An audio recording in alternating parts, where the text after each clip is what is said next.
स्वामी समर्थ पाठचौथ्यामध्ये सांगणार आहे की दर गुरुवारच्या दिवशी महिलांनी कधीच केस धुवायचे नाही। कारण का धुवू नये तर त्याच्याने आपल्या जीवनामध्ये संकटांचा सामना करावा लागतो, आपल्यावर खूप मोठं संकट येतं आणि आपण आजारी पडतो। काहीतरी असं होतं की ज्याच्याने आपल्या घरातली जी लक्ष्मी आहे, जे पैसे आहे ते व्यर्थ जातात।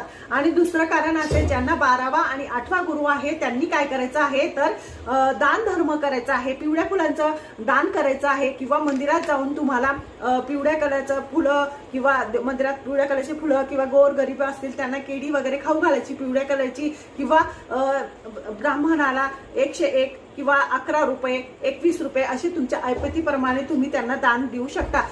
म्हणजे किती दिवस करायचं, जोपर्यंत तुमचा 8वा आणि 12वा गुरु चालू आहे तोपर्यंत तुम्ही हे नक्की करा। त्याच्याने तुमचा जो गुरु आहे तो बलवान होईल। आणि दुसरं कारण असं आहे, गुरुचरित्राचा हा अध्याय तुम्ही का पठण करावं तर माझ्या चॅनलला